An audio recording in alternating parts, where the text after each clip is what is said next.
Hi everyone, I'm Dawn. Welcome to my channel. Thank you for visiting with me today. So today is just story time, and it may not be very long, but there are some details I don't want to leave out. So it might end up being a few minutes longer than I thought. So disregard that. So Marshall is 23 years old and he was homeschooled most of his school career, but when he was in kindergarten, he went to regular school, kindergarten, first and second grade. And then by that point I had it. There were so many issues that I just couldn't deal with. Like one of them was he had high frequency hearing loss as a late term effect of chemo, and the school was supposed to accommodate him, and they didn't.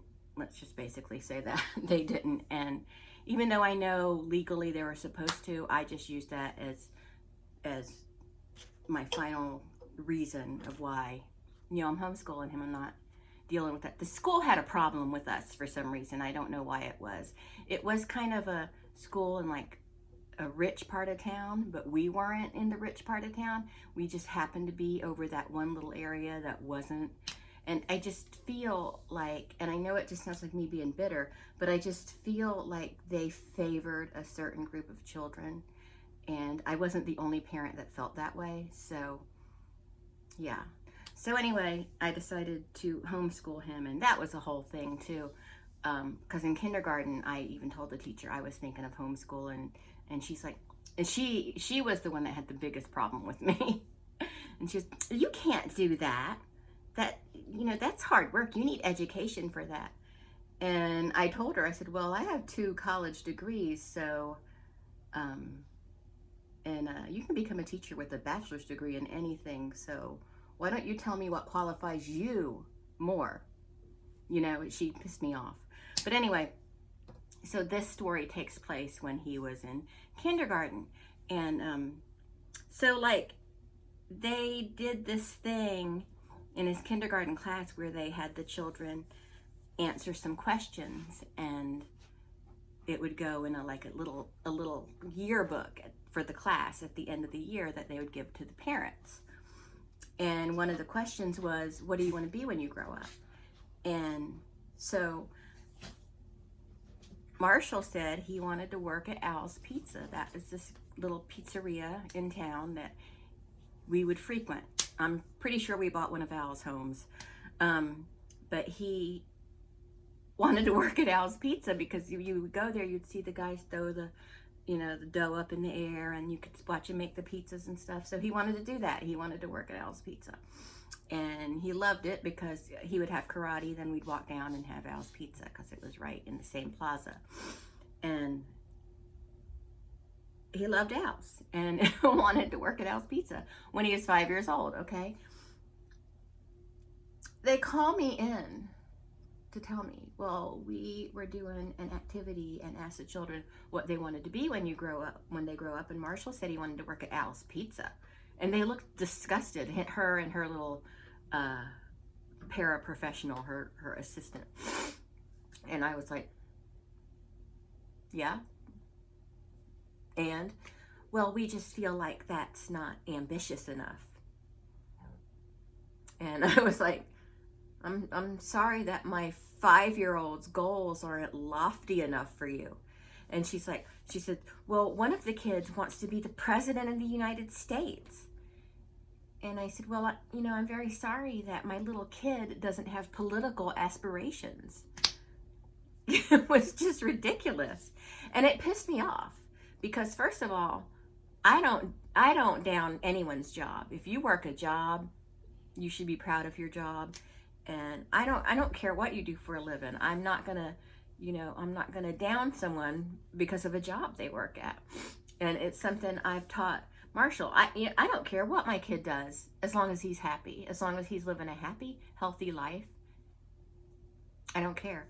But so yeah, they were upset because his what he wanted to be when he grows up wasn't, important enough. So, I mean, how would you feel about that if you were called into your kid's classroom and told, well, he just wants to work at Al's Pizza when he grows up? he doesn't want to be a CEO or the president or, you know, a scientist, you know. It was just so ridiculous. So anyway, I kind of forgot about it, let it go. And I'm like, if he wants to work at Al's Pizza, let him work at Al's Pizza. Like when I was 5 years old, I wanted to be something different every day. I wanted to be a nurse, and I wanted to be a trucker. Then I wanted to be a princess. Then I wanted to be a professional surfer. Then I wanted to be a fisherman. And then I wanted to build cars. It was different every day for me, different every day. Then I wanted to be a lawyer. And then, you know, when I was 5 years old, it changed. Sometimes it changed hourly what I wanted to be when I grew up. I wanted to be a teacher. Boy, did I change my mind about that fast. Because I didn't want to be like them, you know. I guess I was a teacher because I taught preschool and I taught kindergarten and I assisted a first grade teacher, and then I, you know, homeschooled Marshall. So I guess in a sense I've been a teacher. So yeah, one of my 5-year-old dreams I came true. But anyway, back to Marshall. So I didn't think about it anymore. And then at the end of the year, we got these little books, little, you know, pamphlets they made. And I'm looking through it and I'm like, okay, this kid wants to, you know, be an Army Ranger. And this guy wants to, oh, the kid that wanted to be the president. But then there was a little girl who wanted to be a princess when she grows up. Right? And I was like, oh, well, that's okay. My son can't want to work at Al's Pizza, but she can be something completely unattainable. I mean, I guess it's not completely unattainable, but it's highly unlikely she's going to become a princess. And then I get to Marshall's page, and it says he wants to work with his dad. And I was looking at it in the classroom, and I was like, said to the teacher, I'm like, well, that's really weird. He's never mentioned that before, ever. And then I looked at her, and I said, he's only ever said he's wanted to work at Al's Pizza. I wonder who changed his mind about that. Because this teacher and her little assistant had a problem with me. I think it was the assistant that had a problem with me initially, but she fed the poison to the teacher, and they just decided they had a bug up their asses about me. And I remember one day they were like telling me, well, he can't read and blah, blah, blah. And I'm like, well, you're a teacher. It's your job to teach him, right? You know? And every day it was something different with him. And I came to pick him up, came in the classroom to pick him up one day, and they came at me with something else. I said, don't. I know he's not the dream student you want. They're like, I know that you think we're picking on him. And I said, I don't think that. I don't think you're picking on him. I know you're picking on him. And I'm tired of it. And I took him out of school that day, and I didn't bring him back. So he repeated kindergarten. But it's okay because he was homeschooled. So he ended up passing all his tests and getting great scores and everything, and ended up being able to be done with high school by the time he was 16. So it was like he never even repeated a grade, because I did end up pulling him out and homeschooling him after the first grade. But yeah, so when he repeated kindergarten, he did great. He had a fantastic year, a wonderful teacher. Then first grade was perfect. I mean, he struggled a little bit with hearing and stuff, but we didn't know that yet. And then second grade, we liked the teachers, but second grade was a little less, I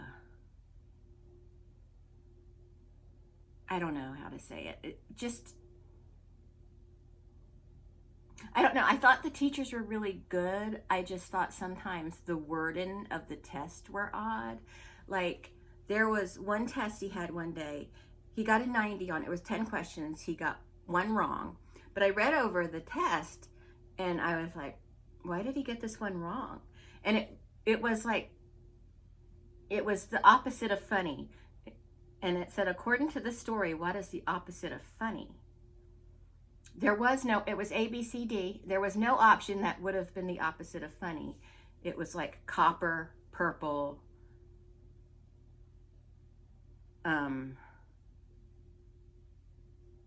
something and something else. But there wasn't anything that would be the opposite of funny. Like, I would consider the opposite of funny, like dry or sad or something. I don't know. But at any rate, there wasn't a choice that would suit that. But he picked what he thought was the best answer. But then I found out he first went up to the teachers during the test and said, none of these are a good answer. But they didn't want to hear it. And then, so, because he got that one wrong, I wanted to address that issue, not because I'm picky about getting one wrong, but because I want to know what they're teaching him if they don't even provide an appropriate answer, in the multiple choices. So I went up to the teacher and was talking to her about it. She goes, right, and we thought about that, but most of the kids, she said this, knew the answer we were looking for. So I'm like, okay, so you're not teaching them, you're teaching them to tell you what you want to hear is what you're teaching them. Honestly, in my opinion, Marshall should have got extra credit because he called them out on it. And that's just me. I just think if you ask a multiple choice question, one of the choices should be the actual answer. But, whatever. But anyway, that's it. So I guess if your kid wants to work at a pizza place or work in a restaurant or do a service type job, they're scum. And according to that kindergarten teacher, that woman hated me. I don't know what her problem was, but, and then like after, the next year, she would try to be nice to me and I would snob her off because I'm like, don't even talk to me. Don't. You and me got nothing to say to each other. So anyway, that's it for that one. That's my story time. I hope you enjoyed it. Thank you so much for watching. And I'll have more story times coming up. And see, I got my Footloose shirt on. Thank you so much for watching. I'll talk to everyone later. Bye.